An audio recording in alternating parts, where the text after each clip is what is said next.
तो आप सबको जय यीशु की। आज जो मैं आपके साथ बात करने वाला हूं परमेश्वर के वचन से, जो हम सीखने वाले हैं आज, वो है परमेश्वर के प्रेम के बारे में। परमेश्वर का प्रेम समझ के बाहर है, सोच के बाहर है। इंसान को समझ में नहीं आता कि परमेश्वर का प्रेम ऐसा कैसा है। हम बचपन से क्या सुनते आए हैं? इनाम किसे मिलेगा?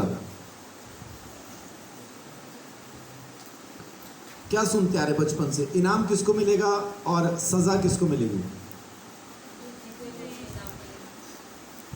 जो अच्छा करेगा इनाम मिलेगा, और जो गलत करेगा, बुरा करेगा, उसको सजा मिलेगी। बचपन से यही सीखते आ रहे ना। इसी के साथ हमारा दिमाग इस चीज़ के लिए ऐसा ट्यून हो जाता है कि हम परमेश्वर के प्रेम को समझ नहीं पाते। यीशु मसीह के पास आने के बावजूद भी हम इस अच्छे और बुरे के अंदर उलझ के रह जाते हैं। इस पे भी हम क्या कहते हैं कि जो अच्छा करेगा वो ही स्वर्ग जाएगा और जो अच्छा नहीं करेगा वो स्वर्ग। तो फिर यीशु में आके क्या फायदा?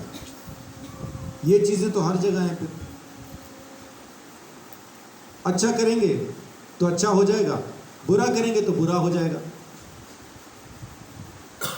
अगर ऐसा ही है तो फिर हम परमेश्वर को जान नहीं पाए, उसको समझ नहीं पाए। लेकिन परमेश्वर का प्रेम कमाल का है। वो हमारे कामों की वजह से हमसे प्रेम नहीं करता, या हमारे कामों की वजह से वो हमसे नफरत नहीं करेगा। वो हमसे इसलिए प्रेम करता है क्योंकि वो प्रेम है, क्योंकि वो हमसे प्रेम करता है, क्योंकि वो खुद प्रेम है। हमारे कर्म उसको हमसे प्रेम करने के लिए बाध्य नहीं करते हैं, मजबूर नहीं कर देते। परमेश्वर हमसे अपनी मर्जी से प्रेम करता है। जैसे हम अपनी मर्जी से पाप करते हैं ना, वैसा ही परमेश्वर अपनी मर्जी से हमसे प्रेम करता है। हमें पाप करने से कोई नहीं रोक पा रहा, हम खुद भी नहीं रोक पा रहे। ऐसा ही परमेश्वर को हम पापियों से प्रेम करने से भी कोई नहीं रोक पाता है, कोई रोक भी नहीं पाए। आप मेरे साथ निकालिए इफिसियों 3 अध्याय।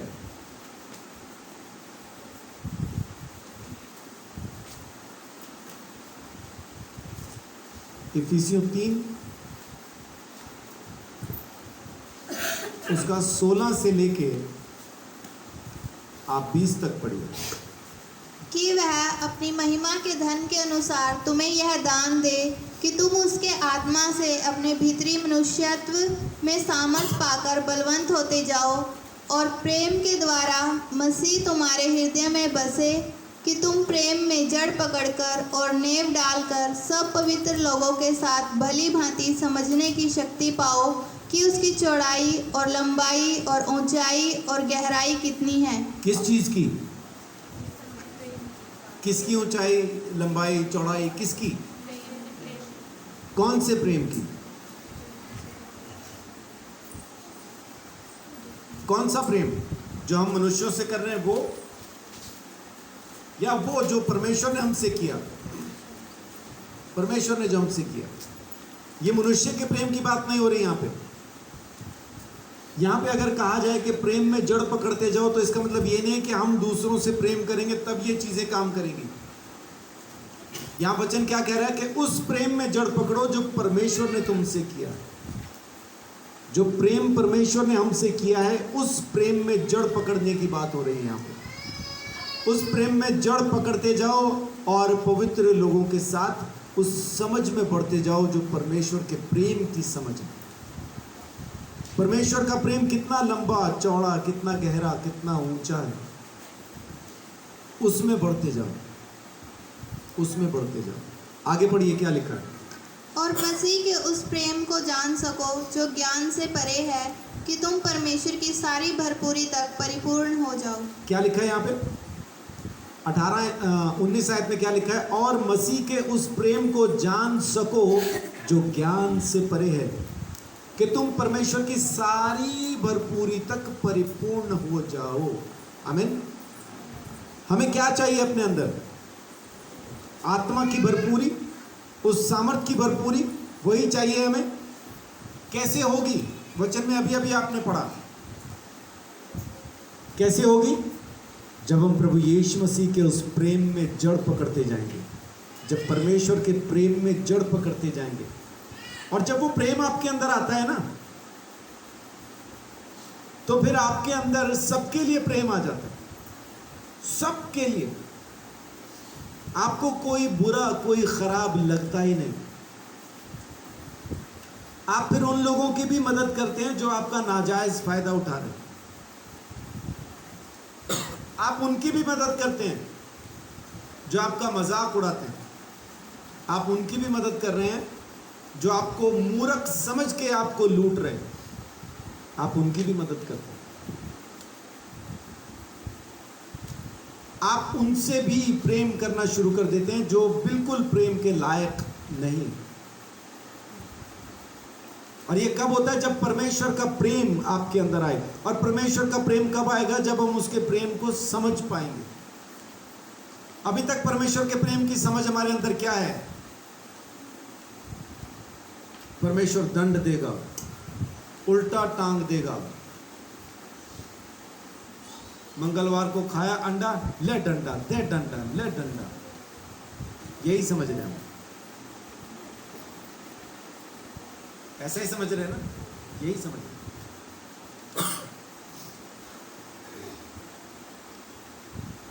क्या सच में परमेश्वर ऐसा है? ऐसा नहीं है। हाँ, जब वो जज बनेगा ना, जब वो सीट पे बैठेगा जजमेंट के लिए, तब वो ऐसा ही है।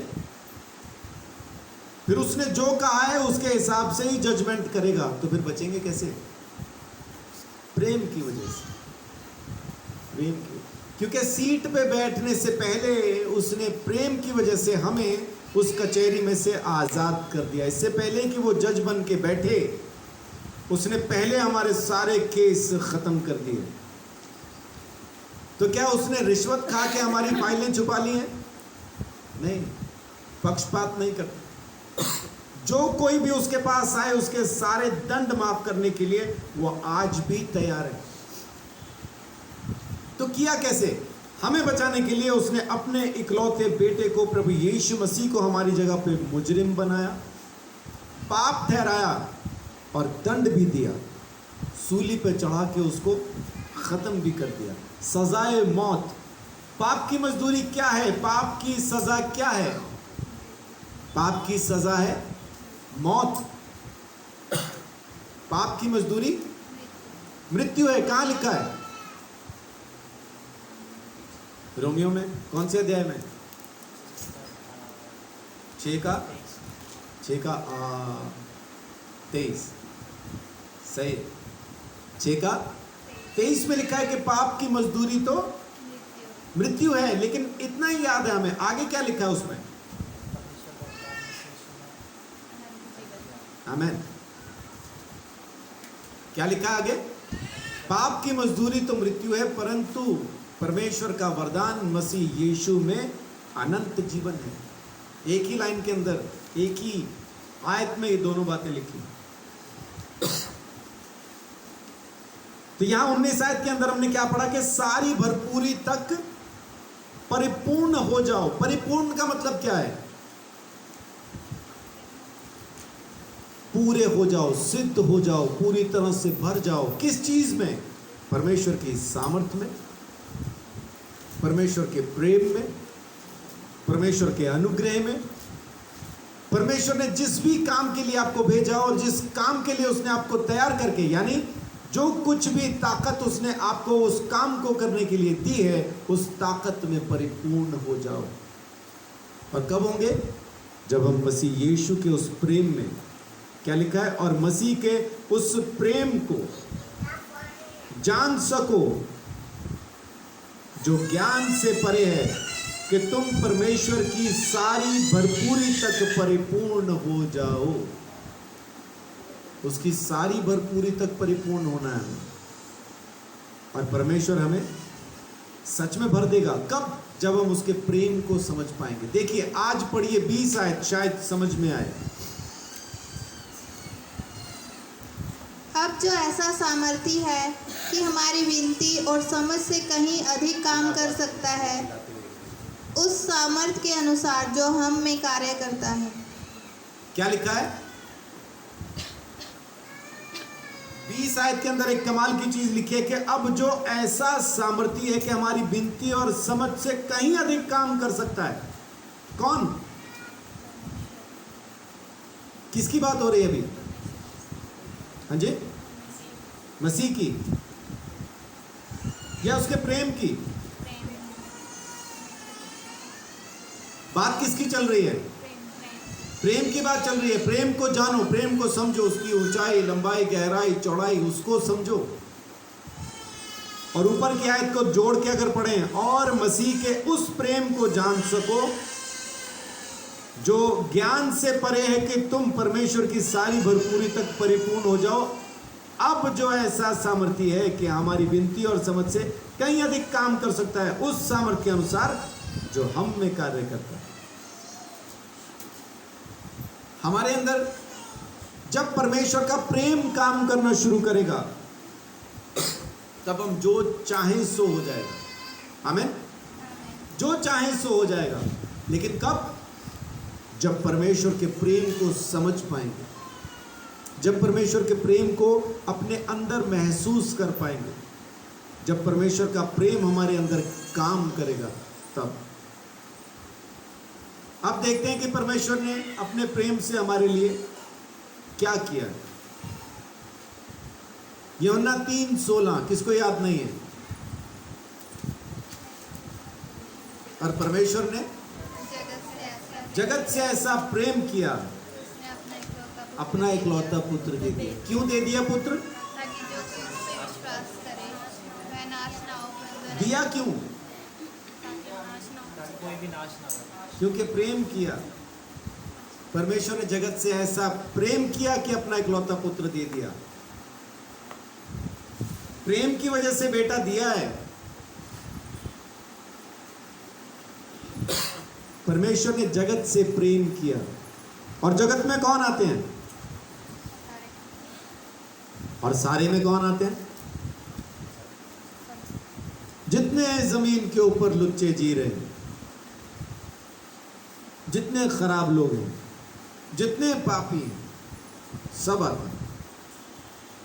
अभी इसमें बहुत सारे पापी ऐसे भी हैं जिनका कहना है हमने मन से किसी का कभी बुरा नहीं किया, लेकिन उनके मन को जांच के देखो तो जहर से भरा पड़ा है। पड़ोसी के खिलाफ, अड़ोसी के खिलाफ, रिश्तेदारों के खिलाफ मन के अंदर बहुत कुछ भरा है।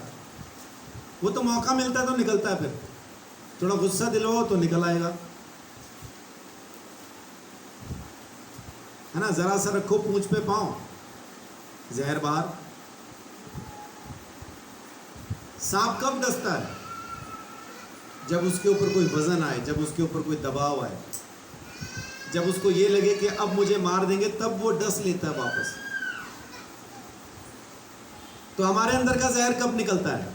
जब हमारे ऊपर कोई दबाव आता है, जब कोई हमारी पूंछ पे पांव रखता है ना, तब हमारा जहर भी निकल आता है। जब तक हमें ना छेड़ो, हम बहुत अच्छे हैं। छेड़ो तो तब बताएंगे हम कौन सी प्रजाति के सांप हैं, हमारा जहर कितनी देर में मारेगा, तब पता चलेगा। परमेश्वर ने जगत से, यानी हम पापियों से ऐसा प्रेम किया कि अपना इकलौता पुत्र दे दिया, ताकि जो कोई उस पर विश्वास करे वो नाश ना हो बल्कि अनंत जीवन पाए। और 17 आयत में लिखा है कि परमेश्वर ने अपने बेटे को, अपने पुत्र को जगत में इसलिए नहीं भेजा कि दोषी ठहराए। देखिए क्या लिखा है 17 आयत में। परमेश्वर ने अपने पुत्र को जगत में इसीलिए नहीं भेजा कि जगत पर दंड की आज्ञा दे, हाँ, परंतु इसीलिए कि जगत उसके द्वारा उद्धार पाए। आमीन। तो दंड देने के लिए नहीं भेजा। हमने गलतियां की हैं, उसका दंड देने परमेश्वर ने नहीं भेजा। जब भेजा ही प्रेम से है तो दंड क्यों देगा? किस लिए भेजा? ताकि हम उद्धार पाएं। क्या हम इस लायक हैं कि उद्धार पाएं? बिल्कुल भी नहीं। क्यों पाएंगे? प्रेम की वजह से। क्योंकि परमेश्वर ने प्रेम किया है, इस वजह से। रोमियो 5:6 देखिए क्या कहता है।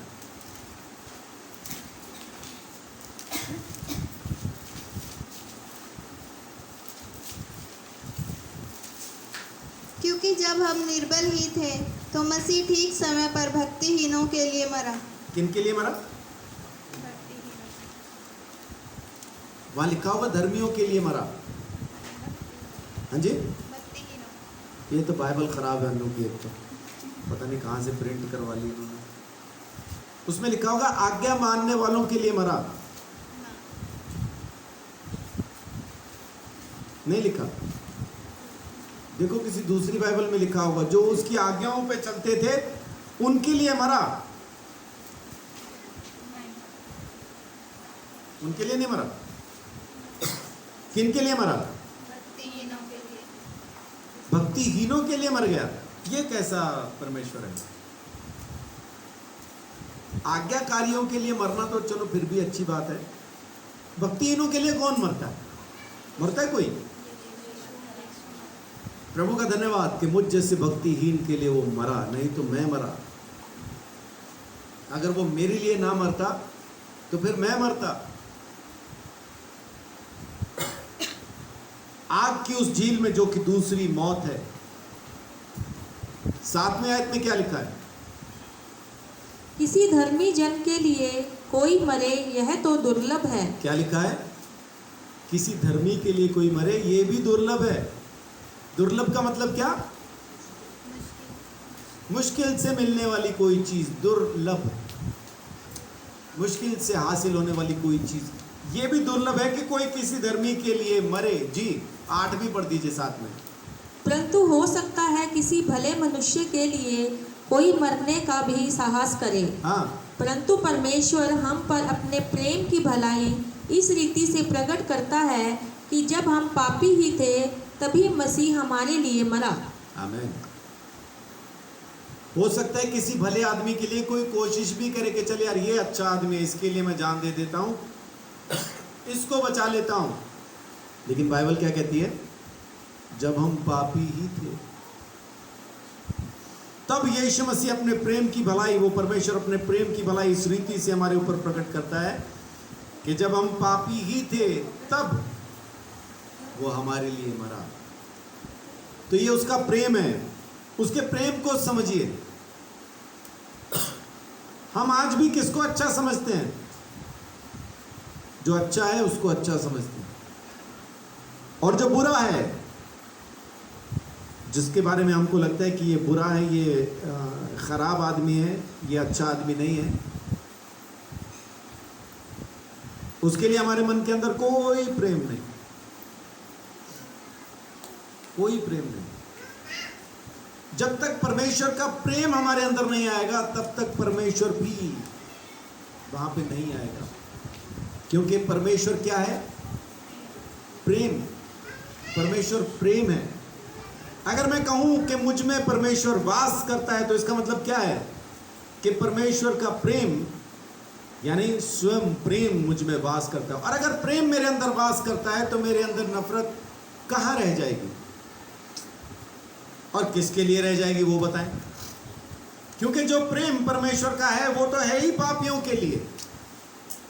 अभी अभी हमने पढ़ा कि किसी धर्मी के लिए कोई मरे ये भी दुर्लभ है, लेकिन कोई अच्छे आदमी के लिए मरने का साहस भी एक बार कर सकता है।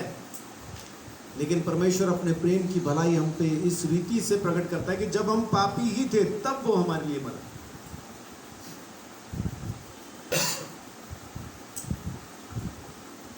बहुत अंधेरा है, एक कमरे में बहुत अंधेरा, गुप्त अंधेरा, हाथ को हाथ नहीं सूझ रहा। आपने देखा कभी ऐसा अंधेरा जहां हाथ को हाथ ना दिखाई दे? दिखा ऐसा अंधेरा?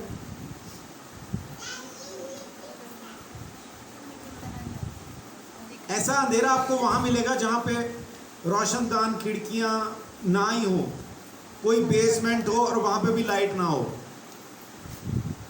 वहां आपको गुप्त अंधेरा, यानी आपको पता ही नहीं अगला कदम कहां रखना है, वहां मिलता है वो। हमारे घर में लाइट चली जाए तो कहीं ना कहीं से थोड़ी देर के बाद ना आपको दिखना शुरू हो जाता है, आकृतियां दिखने लगती हैं। ये बेड पड़ा है, ये सराहना पड़ा है, वो तकिया है, वो पानी की बोतल है, ऐसा दिखने लगता है थोड़ी देर बाद। लेकिन गुप्त अंधेरे में कुछ नहीं दिखता। उस गुप्त अंधेरे को खत्म करने के लिए कितने बल्ब चाहिए? एक काफी है, एक काफी है। तो नफरतों का गुप्त अंधेरा है हमारे जहन के अंदर, हमारी सोच के अंदर, हमारे अंदर नफरतों का गुप्त अंधेरा है। इसे खत्म करने के लिए कितने प्रेम के बल्ब चाहिए? एक ही काफी है। और किसका होना चाहिए? वो कंपनी कौन सी हो, है ना? वो परमेश्वर की कंपनी का, यीशु की कंपनी का, जो ना फ्यूज होता है ना खराब होता है। उसकी वारंटी गारंटी उम्र भर की, अनंत जीवन की उसकी गारंटी। और वारंटी में फर्क क्या है?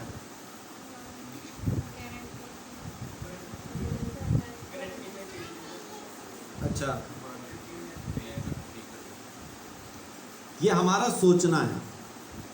गारंटी और वारंटी में फर्क क्या होता है? गारंटी होती है मुंह जबानी, मुंह जबानी गारंटी देते हैं, नहीं चिंता ना करो, ये अपना ही बंदा है वो। अरे मैं हूं ना, मैं कह रहा हूं ये नहीं देगा तो मैं दूंगा, दे दो आप इसको पैसे, है ना? ये नहीं देगा तो, ये गारंटी है। वारंटी होती है जो लिखित में हो, लिखी हुई दे, उसको लिखे हुए में कहते हैं ना वारंट आया है, तो वो वारंटी होती है जो लिखित में होती है। तो कंपनी ने लिख के दिया है, उसको कहते हैं वारंटी। गारंटी कोई लिख के नहीं देता, वो मुंह ज़बानी होती है। लेकिन हम क्या सोचते हैं? गारंटी में जी चेंज हो जाता है, वारंटी में रिपेयर होता है। वैसा कुछ भी नहीं। जो लिखा हुआ है उतना ही होगा। अगर उसमें चेंज करना लिखा है तो चेंज करेंगे, अगर रिपेयर करना लिखा है तो रिपेयर करेंगे। अभी राज भाई ने नया इन्वर्टर लिया था, वो फ्लक्चुएशन की वजह से वो कुछ हुआ उसके अंदर। बाद में कंपनी से बंदा आया, उसने उसके अंदर का सारा ही मटेरियल नया लगा दिया। तो मैंने उसको बोला बॉडी को छोड़ के तो सब बदल दिया तूने? कह रहा हाँ जी, बॉडी नहीं बदल सकते, बाकी सब बदल देंगे, नया कर दिया। वो सारा कुछ नया हो गया अंदर। उसी की तो चाहिए हमको रिपेयर या जो भी, तो उसने सब निकाला और नया लगा दिया। वो इन्वर्टर फिर नया का नया है। तो ये है वारंटी। गारंटी किस बात की थी? टेंशन ना लो जी, खराब हो जाएगा तो बदल देंगे। अब बदल के जो दूसरा देगा उसकी भी कोई ऐसा नहीं है कि वो ख़राब नहीं होगा। फिर मैंने उसको पूछा, मैं कहा अब तूने रिपेयर तो कर दिया, तो क्या इसकी वारंटी ख़त्म हो गई? कह रहा नहीं सर, 3 साल तक है, फिर ख़राब होगा फिर बदलेंगे। तो परमेश्वर ने हम पापियों को वारंटी दी है। जो कोई लिखित में दिया है उसने, जो कोई प्रभु यीशु मसीह के नाम पर विश्वास करेगा अनंत जीवन पाएगा। लिखा हुआ दिया, रिटर्न में हमारे पास है, प्रूफ है। परमेश्वर को कह सकते हैं आपने कहा था, आपने कहा था, वारंटी दी थी कि जो कोई यीशु मसीह को स्वीकार करेगा उसे आप अनंत जीवन देंगे, और उसने दिया है। आमीन। मुझ जैसे पापियों को, हम सब पापियों को उसने दिया अनंत जीवन। किस वजह से? प्रेम की वजह से। ये प्रेम परमेश्वर का अगर आपको समझ में आए तो आप लोगों से भी प्रेम कर पाएंगे। और जब वो प्रेम आपके अंदर काम करेगा, यीशु मसीह के नाम का वो बल्ब जब आपके अंदर जलेगा, जब परमेश्वर का प्रेम आपके अंदर जलेगा, तो फिर किसी भी कोने के अंदर नफरत छुपी हुई नहीं रह जाएगी। बहुत से लोग मेरे पास आते हैं, जी मैं परिवार में अकेला ही प्रभु में हूं। अच्छा, बाकी पूरा खानदान कुछ और पूजा पाठ करता है, सिर्फ मैं यीशु मसीह के नाम से प्रार्थना करता हूं, वचन पढ़ता हूं और चर्च में आता हूं, बाकी मेरा पूरा परिवार ऐसा नहीं मानता।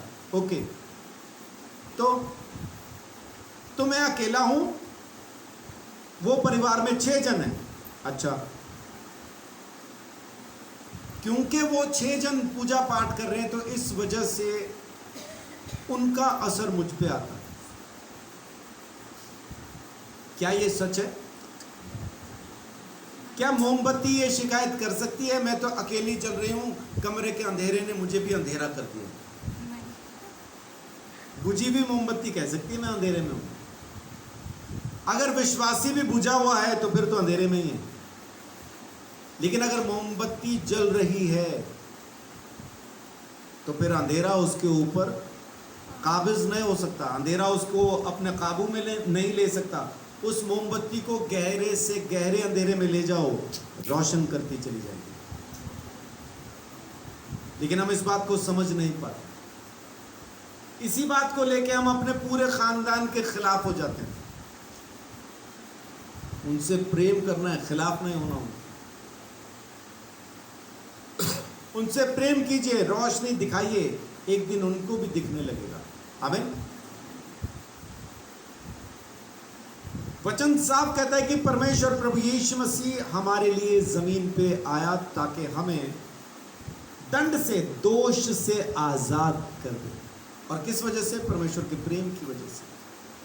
ये परमेश्वर पापियों से प्रेम कर रहा है। कौन से पापी? जिनसे हमें नफरत है, जो हमें पसंद नहीं है ना, उनसे कर रहा प्रेम। परमेश्वर उस पार्टी में है, आप किस पार्टी में? ये देखिए, परमेश्वर उनकी तरफ है जिनसे हम नफरत कर रहे हैं, तो हम किसकी तरफ हैं? वो अपने आप को जांचने की कोशिश कीजिए।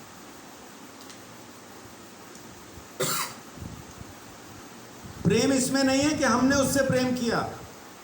देखिए पहला यूहन्ना 4:10,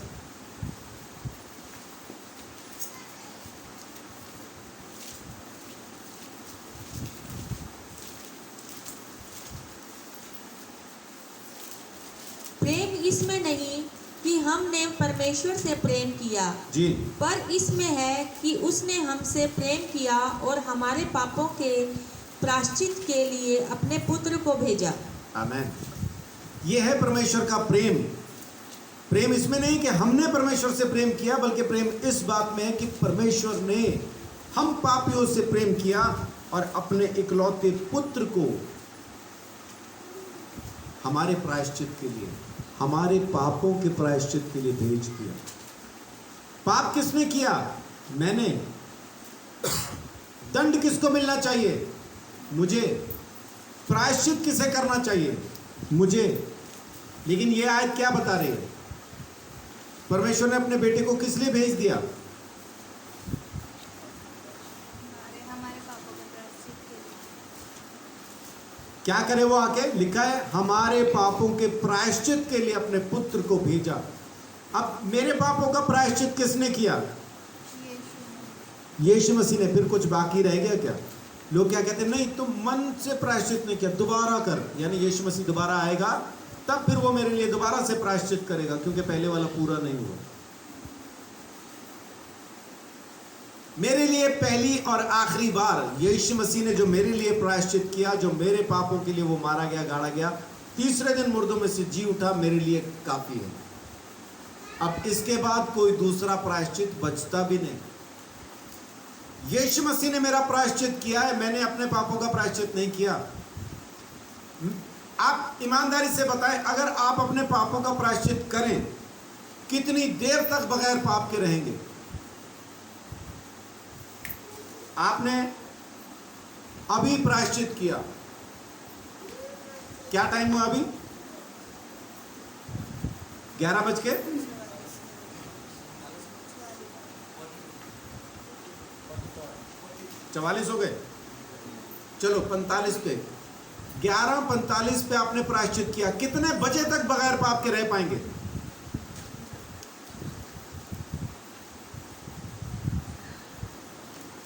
क्या सारी जिंदगी बगैर पाप के रहेंगे? 1 घंटा भी नहीं निकलेगा। कुछ ना कुछ सोच लेंगे, कुछ ना कुछ देख लेंगे, कुछ ना कुछ याद आ जाएगा। किसी का चेहरा देखते ही आपका मन या तो कड़वाहट से भर जाएगा, या गुस्से से भर जाएगा, या कुछ और, मतलब कुछ ना कुछ होना ही है। तो आपका प्रायश्चित काम नहीं करता। मेरा प्रायश्चित काम नहीं करता, मेरा प्रायश्चित फेल हो जाता है। इसलिए मैं विश्वास करता हूं प्रभु यीशु मसीह के उस प्रायश्चित पे जो उसने मेरे लिए किया, वो काफी, मेरे लिए वो काफी, क्योंकि वो खत्म नहीं होता। यीशु मसीह दोबारा कभी पाप नहीं करता, क्योंकि उसने पहले भी कभी नहीं किया। तो यीशु मसीह शापित कैसे बना? आज्ञा मान के। उसने कौन सी आज्ञा मानी? लकड़ी पे लटक के मरने की। गलातियों 3:13 में लिखा है, वहां पे लिखा है कि व्यवस्था में लिखा है कि जो काठ पे लटक के मरता है वो शापित है। और यीशु मेरे श्राप के लिए वहां पे मरा। मुझ पापी को, मुझ श्रापित को मेरे शापों से आजाद करने के लिए यीशु मसीह वहां पे श्रापित बना। यीशु अगर वहां पे श्रापित न होता तो मैं आज भी श्रापित ही था और सदा ही रहता। यीशु मसीह मेरे लिए श्रापित हुआ, उसके प्रेम की वजह से मैं बचा हूं। आप भी बचे। आप मेरे साथ निकालिए तीतुस, उसका 3 अध्याय,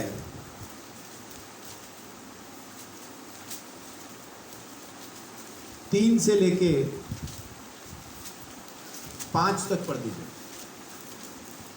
तीतुस 3 का 3 से 5। क्योंकि हम भी पहले निर्बुद्धि और आज्ञा ना मानने वाले और भ्रम में पड़े हुए और विभिन्न प्रकार की अभिलाषाओं और सुख विलास के दासत्व में थे और वैर भाव और डाह करने में जीवन व्यतीत करते कैसी थे। जिंदगी बिता रहे थे?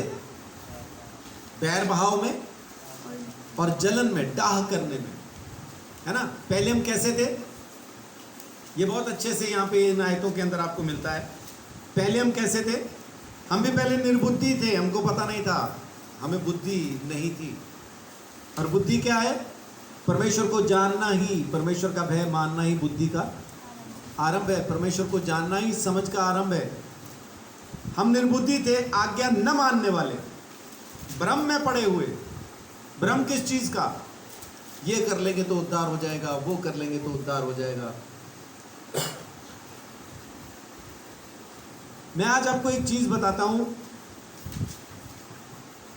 आपको अगर जमीन की चीजें चाहिए, जमीन की चीजों में क्या आता है? चंगाई, बीमारी से चंगा हो जाना, गरीबी से आजाद हो जाना, बेरोजगारी से छुटकारा होना, अच्छी बीवी, अच्छा पति, अच्छे बच्चे, घर, गाड़ी, बंगला, सब बढ़िया, जिंदगी में शांति, अच्छे से खाओ पियो, सो जाओ, अगले दिन फिर उठो, फिर खाओ पियो, फिर सो जाओ, कोई परेशानी नहीं, कोई टेंशन नहीं, कोई चिंता नहीं, न शरीर में कोई बीमारी, न जिंदगी में कोई चिंता। यही चाहिए संसार में, या इसके अलावा कुछ और चाहिए? संसार में तो यही चाहिए। तो अगर संसार की जरूरतें ही आपकी जरूरतें हैं तो उसके लिए आपको यीशु मसीह की जरूरत नहीं, क्योंकि अभी तक भी आपने ये कहीं नहीं पढ़ा कि परमेश्वर ने ऐसा प्रेम किया कि अशरफियां बरसा दी, है ना। वैसा कुछ नहीं लिखा है। अगर आपको यही जमीन की ही चीजें चाहिए तो फिर यीशु की आपको जरूरत नहीं। आप कहीं भी जाओ, किसी भी नाम से मांगो, किसी भी जगह पे जाके मांगो, हो जाएगा। चंगाई हो जाएगी, दुष्ट आत्मा से छुटकारा हो जाएगा, अच्छी बीवी, अच्छा पति, अच्छे बच्चे, अच्छा बिजनेस, सब हो जाएगा। लेकिन जैसे आप जमीन का तख्ता छोड़ेंगे, ये सब यही रह जाएगा। अगर आपको इसी संसार की चीजें चाहिए तो यीशु नहीं चाहिए। यीशु की जरूरत आपको कब पड़ती है? जब आपको अपनी आत्मा को बचाना हो, उस आग की झील में जाने से बचना हो, तब सिवाय यीशु मसीह के कोई दूसरा नाम नहीं। और ये जो संसार की चीजें हैं, ये तमाम चीजें भी यीशु मसीह के इस उद्धार के काम के अंदर ही छुपी हैं। जैसे चंगाई, सूली पे चढ़ने से पहले यीशु ने मार खाई ताकि हमें चंगा करे। आमीन। अमीर होना, यीशु मसीह कंगाल बन गया, उसके पास कुछ नहीं था, सूली पे चढ़ा, नंगा था, कोई नहीं है दफनाने के लिए, कफन के लिए कपड़ा नहीं है, कोई नहीं है पूछने वाला।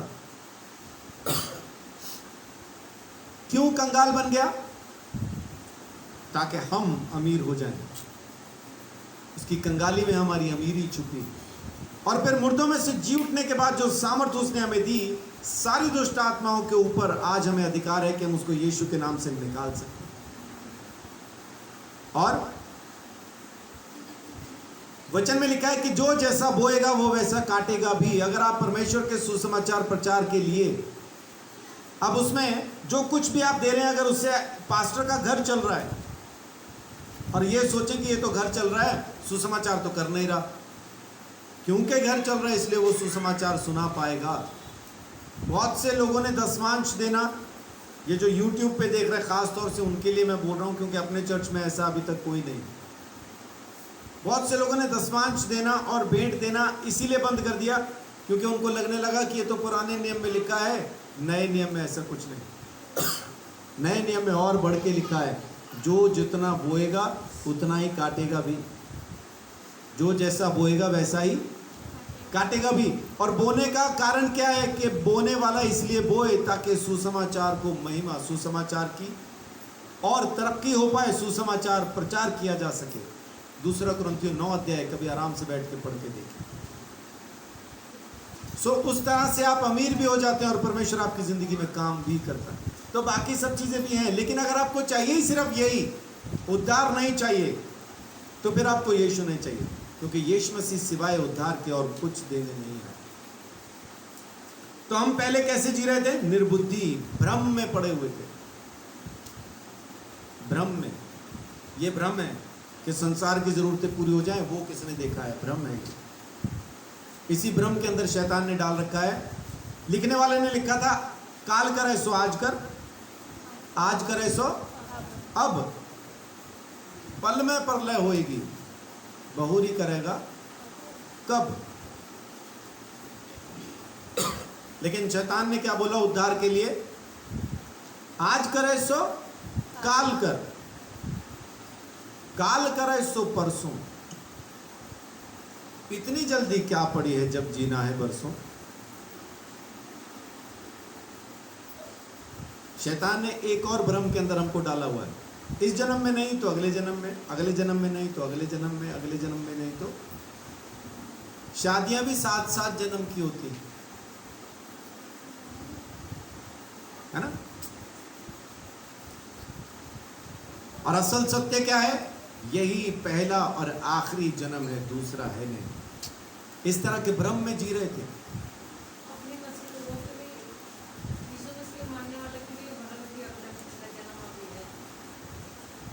ना अगला है ना पिछला था, यही हुआ है पहला और आखिरी, दोबारा नहीं होगा। इब्रानियों 9:27 में लिखा है कि एक ही बार मरना और उसके बाद न्याय का होना नियुक्त है। इब्रानियों 9:27 कहता जी। तो फिर आगे क्या लिखा है? विभिन्न प्रकार की अभिलाषाओं और सुख विलास के दासत्व में थे। हाँ। और वैरभाव और डाह करने में जीवन व्यतीत करते थे और घृणित थे। घृणित थे, घृणित थे मतलब हमारे काम कुछ ऐसे थे कि लोग हमसे नफरत करते थे। मैं घृणित था, क्यों? क्योंकि मेरे काम ऐसे थे कि लोग मुझसे घृणा आ गया। फिर रिश्तेदार तक देख के मुंह घुमा लेते थे, दोस्तों की तो छोड़ दो। कैसे थे? लोग घृणा करते थे, घृणित थे। हम सबकी जिंदगी में कुछ ना कुछ, कहीं ना कहीं, कोई ना कोई ऐसा जरूर होगा जो आपसे नफरत करता होगा। सबकी जिंदगी में कोई ना कोई होगा, कहीं ना कहीं होगा जरूर। आप झांक के देखिए अपनी अपनी जिंदगी में, कोई ना कोई आपसे नफरत करता ही होगा, कोई ना कोई आपको जमीन के ऊपर सबसे गंदा समझता ही होगा। मुझे तो बहुत से लोग समझते थे, आपको शायद एक आध कोई आधा पौना समझता ही होगा। मेरे वाली गिनती तो लंबी है, वो तो लिस्ट है। आपका भी कोई ना कोई कहीं ना कहीं होगा। हम कैसे थे? घृणित। और आगे? और एक दूसरे से बैर रखते थे। और एक दूसरे से घृणा भी करते थे। हम भी करते हैं किसी ना किसी से। अगर कोई ना कोई हमसे नफरत करता है ना, तो किसी ना किसी का वो नफरत करने वाला मैं भी हूं। मैं भी किसी ना किसी से कर रहा हूं वो नफरत। मेरे अंदर भी ऐसा होगा, ये जमीन के ऊपर सबसे घटिया आदमी। अगर मेरे लिए कोई सोच रहा है तो मैं भी किसी के लिए सोच रहा हूं। हम ऐसे ही थे, हम ऐसे ही थे, डाह करने वाले, बैर करने वाले, एक दूसरे से घृणा करने वाले। कोई मुझसे करता था, किसी से मैं करता था। जी।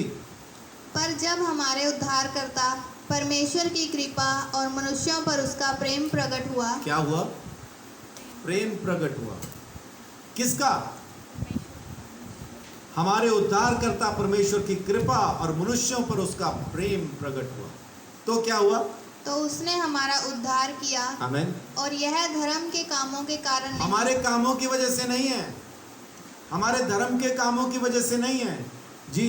जो हमने आप किए, पर अपनी दया के अनुसार नए जन्म के स्नान और पवित्र आत्मा के हमें नया बनाने के द्वारा हुआ। आमीन। तो ये सब कुछ क्यों हुआ? क्योंकि परमेश्वर का प्रेम हमारे ऊपर प्रकट हो गया। अगर वो प्रेम प्रकट ना होता तो आज भी फंसे हुए थे, आज भी मरे हुए ही थे। यीशु मसीह जो मुर्दों में से जी उठा, अगर वो जी ना उठता तो हम आज भी अपने ही पापों में फंसे हुए मरते। क्योंकि उसका जी उठना बताता है कि उसने ना सिर्फ मौत को हरा दिया, बल्कि हमें भी उसने जिंदगी दी है। अगर अभी मैं आपसे मांगूं कि मुझे एक कप कॉफी दो, कौन दे सकता है? अभी मुझे यहां पे बैठा हुआ काजल कह रही मैं दे सकती हूँ। बना के लानी पड़ेगी। अभी है क्या? अभी नहीं है। अभी यहां पे बैठा बैठा कोई नहीं दे सकता। क्यों नहीं दे सकते? क्योंकि है नहीं। अगर आपके पास हो तो आप दे सकते हैं। अब जैसे मैं कहूं गाली कौन देगा? सब दे देंगे, सबके पास है।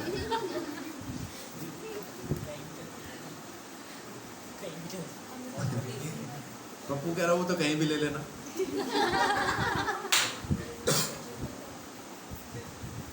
कहीं भी दे सकते हैं। तो जो है वही तो दे पाएंगे। यीशु मसीह ने हमको जीवन क्यों दिया? क्योंकि उसके पास है, इसलिए दिया। और कैसे पता चला कि उसके पास है? क्योंकि उसने मुर्दों में से जिंदा होकर दिखा दिया कि मेरे पास जीवन है। यूहन्ना 11 अध्याय के अंदर लाजर की बहन को यीशु मसीह ने क्या कहा? जब वो कहती है कि भाई को मरे 4 दिन हो गए, कब्र के आगे से पत्थर ना हटाओ। बहन बोल रही है, यीशु बोल रहा है पत्थर हटाओ। वो बोल रही नहीं हटाओ। क्यों ना हटाओ? क्योंकि अंदर से सड़ांध आती होगी। उसने सोच भी लिया मन के अंदर कि भाई सड़ गया होगा, लाश सड़ गई होगी, 4 दिन में बदबू मारने लगी होगी। यीशु कह रहा है हटाओ पत्थर। और वहां पे यीशु मसीह ने उसको क्या कहा? पुनरुत्थान मैं हूं। पुनरुत्थान मैं हूं, यीशु मसीह कहता है। और 14:6 में कहता है जीवन मैं हूं।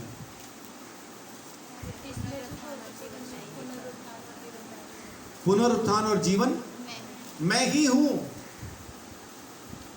क्या आयत है वो?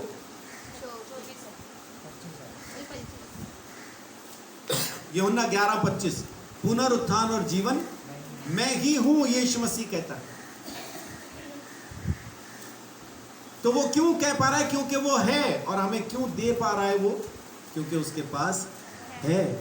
वो खुद जीवन है, खुद पुनरुत्थान है। मुर्दे जो जी उठेंगे इस वजह से क्योंकि यीशु मसीह पुनरुत्थान है। हम जो जीवन पाएंगे इस वजह से क्योंकि यीशु मसीह खुद जीवन है। वही जीवन हमें भी मिलने वाला है।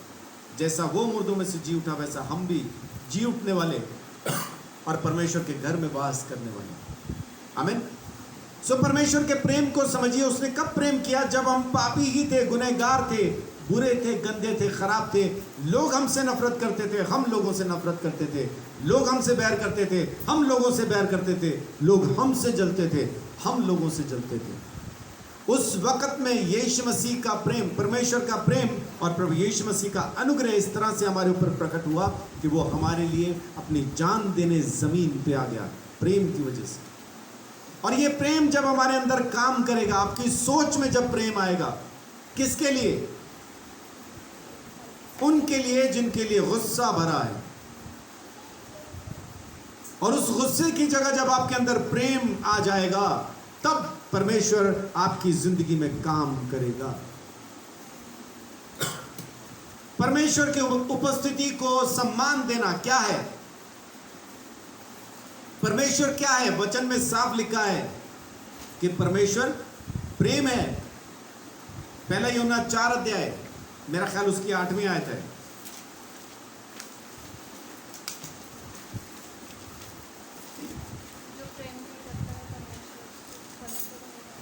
हाँ, जो प्रेम नहीं रखता, जो प्रेम नहीं रखता वह परमेश्वर को नहीं जानता, हाँ, क्योंकि परमेश्वर प्रेम है। आमेन। जिसके अंदर प्रेम ही नहीं है वो परमेश्वर को नहीं जानता। क्यों? क्योंकि परमेश्वर खुद प्रेम है। और जिसके अंदर प्रेम है वो परमेश्वर को भी जानता है और यीशु मसीह को भी जानता है। जिसमें प्रेम नहीं, उसमें परमेश्वर नहीं। इफिसियों के खत के अंदर 4 अध्याय में जब हम पढ़ते हैं गुस्से के बारे में, तो वहां पे एक और का जिक्र आता है। गुस्सा करने से क्या मिलेगा, क्या होगा? हाँ जी, पवित्र आत्मा शोकित होती है गलत बातों की वजह से, गुस्से से नहीं। गुस्से में आके जो हम बातें कहते हैं, शैतान को मौका मिलता है। अगर गुस्सा है तो वहां कौन है? और अगर परमेश्वर है तो फिर क्या है? फिर प्रेम है। गुस्सा है तो शैतान है, प्रेम है तो परमेश्वर है। इसी से पहचान लीजिए। पहले यूहन्ना 3 अध्याय, उसकी 9 और 10 पढ़िए। जो कोई परमेश्वर से जन्मा है जी। वह पाप नहीं करता, क्योंकि उसका बीज उसमें बना रहता है और वह पाप कर ही नहीं सकता। कर ही नहीं सकता जी, क्योंकि परमेश्वर से जन्मा है। इसी से परमेश्वर की संतान और शैतान की संतान जाने जाते हैं। जी। जो कोई धर्म के काम नहीं करता वह परमेश्वर से नहीं, और ना वह जो अपने भाई से प्रेम नहीं रखता। तो जिसके अंदर भाई के लिए प्रेम नहीं, अब भाई कौन है? हर कोई भाई है। जो यहां पे भाई लिखा है वो हर कोई है। मूंछ वाला भी भाई है, चोटी वाला भी भाई है। यहां पे जो भाई जिक्र आता है उसका मतलब है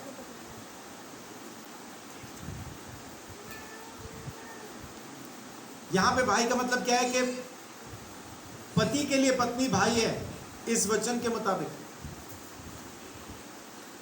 पत्नी के लिए पति भाई है। इस वचन के मुताबिक बाप के लिए बेटी बेटा भाई है। बच्चों के लिए माँ बाप भाई हैं। यहाँ भाई का मतलब है पूरी मानव जाति, सब लोग जितने भी जमीन के ऊपर रहते हैं वो सब भाई हैं। शुरू से देखा जाए तो हम एक आदम की संतान है, वहीं से हम सब पैदा हुए हैं। अगर हमारे मन के अंदर किसी के लिए भी गुस्सा, नाराजगी, कुछ भी ऐसा है, तो इसका मतलब अभी तक हम परमेश्वर की संतान बनने के लायक नहीं बन पाए। तो प्रेम जब आ जाएगा परमेश्वर का हमारे अंदर, तब हम परमेश्वर की संतान जाने जाएंगे। यीशु मसीह ने क्या कहा? कब पता चलेगा कि तुम मेरे चेले हो? हम कितने लोग यीशु मसीह के चेले हैं? आमीन। पता कब चलेगा? आपस में प्रेम करें। यूहन्ना 13 और मेरा ख्याल 35-36।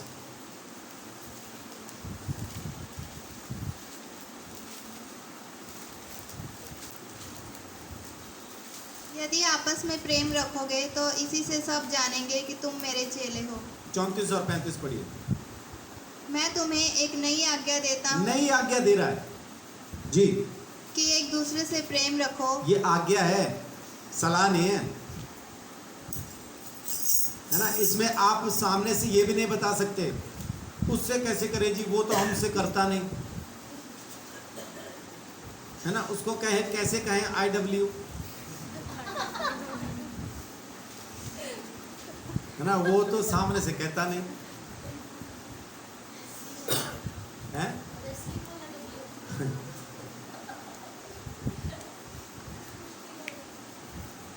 ये आज्ञा है, सलाह नहीं है, आज्ञा है। अगर आपको कोई आज्ञा दी जाए, कहीं पे आप जॉब करते हैं वहां पे आज्ञा दें, तो क्या बॉस को जाके उसके ना करने के कारण बताएंगे आप? इस वजह से नहीं कर सकता जी मैं ये काम, तो वो भी आगे से आपको एक कारण बताएगा, ठीक है तो कल से नहीं आना, इस वजह से हम आपको रख भी नहीं सकते।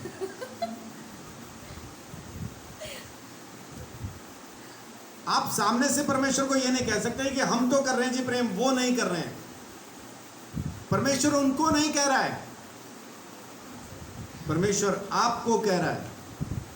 क्या कह रहा है? नई आज्ञा देता हूं कि एक दूसरे से प्रेम रखो। आगे, जैसा मैंने तुमसे प्रेम रखा है, हाँ। वैसा ही तुम भी एक दूसरे से प्रेम रखो। जी, यदि आपस में प्रेम रखोगे तो इसी से सब जानेंगे कि तुम मेरे चेले हो। हाँ।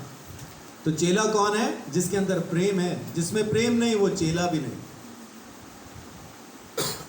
आज मैं आपको कोशिश कर रहा हूं ये बताने की कि परमेश्वर का प्रेम कैसा है। पापियों से किया, गुनहगारों से किया, उनसे किया जो जलन से, नफरत से, गुस्से से भरे हुए थे, उनसे किया जो निर्बुद्धि थे, भ्रम में पड़े हुए थे, जो मन में आता था वो करते थे, उनसे उसने प्रेम किया। और इतना किया कि अपना इकलौता बेटा भी कुर्बान कर दिया। और आज अगर परमेश्वर हमें कह रहा है कि मैं तुझसे प्रेम करता हूं, और वापस हम उसको कहें कि मैं भी तुझसे प्रेम करता हूं, तो कैसे कहें?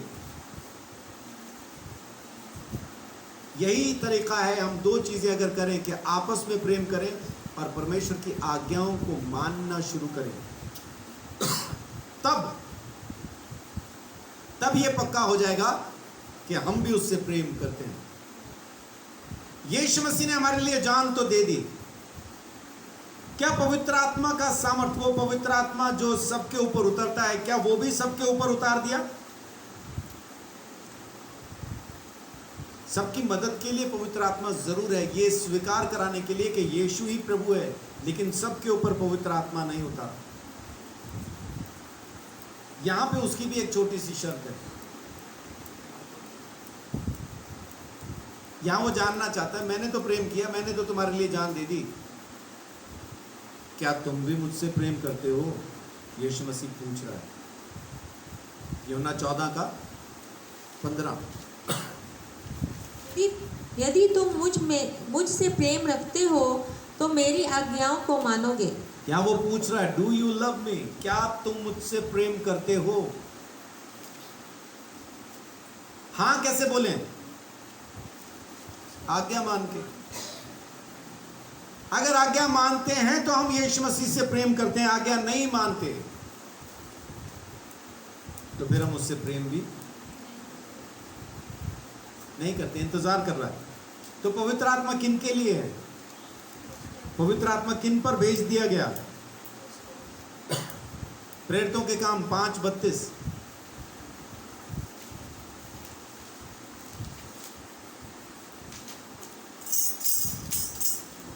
हम इन बातों के गवाह हैं, और वैसे ही पवित्र आत्मा भी जिसे परमेश्वर ने उन्हें दिया जो उसकी आज्ञा मानते हैं। किन्हें दिया गया पवित्र आत्मा?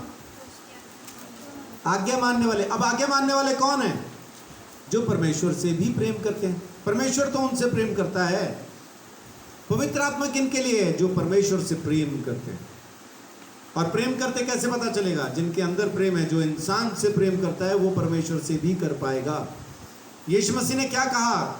जिसको तू देखता है अगर उसको तू प्रेम नहीं कर पाता तो जिसको तूने देखा नहीं उससे कैसे करेगा?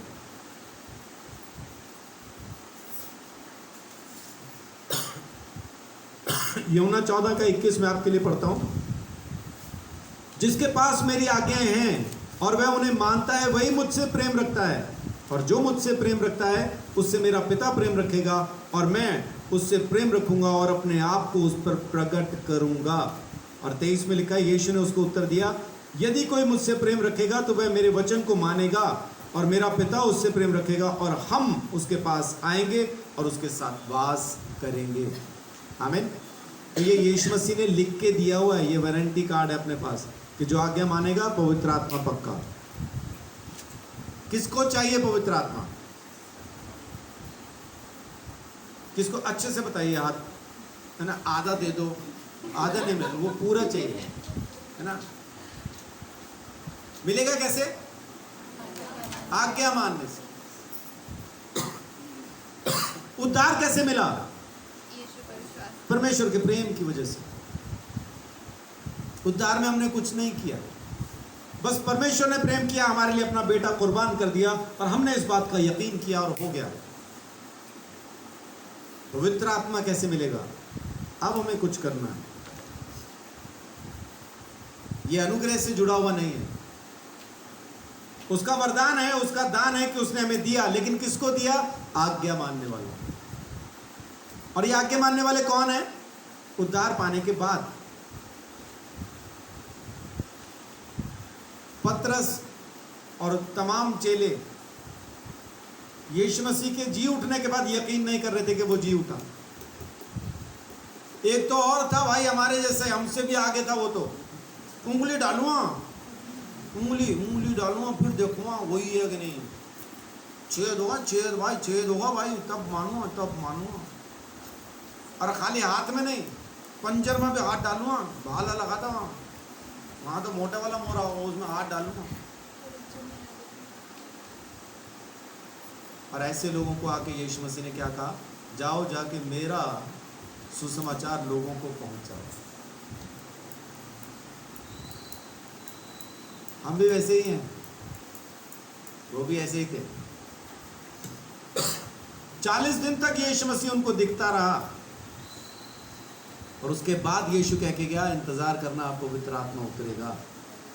और तब उन पे उतर आया। उसके बाद उनको समझ में, जाने से पहले भी उनकी समझ खोल के गया यीशु, ताकि वचन को समझ पाए। और वचन में क्या समझना था? यीशु मसीह कहाँ पे है, यीशु मसीह के बारे में कहाँ क्या क्या लिखा है, वही समझने के लिए समझ खोल के गया। तो आज मैं फिर से आपको कहता हूं कि परमेश्वर के उस प्रेम को अपने मन के अंदर लेके आइए। जब तक आपके मन के अंदर परमेश्वर का प्रेम वास न करेगा, आप पूरी तरह से बदल ना पाएंगे, वैसे ही रह जाएंगे पहले के जैसा ही। और जब परमेश्वर का प्रेम आपके अंदर वास कर जाए तो फिर आप परमेश्वर से भी कहें कि प्रभु आई लव यू टू। फिर कैसे कहेंगे?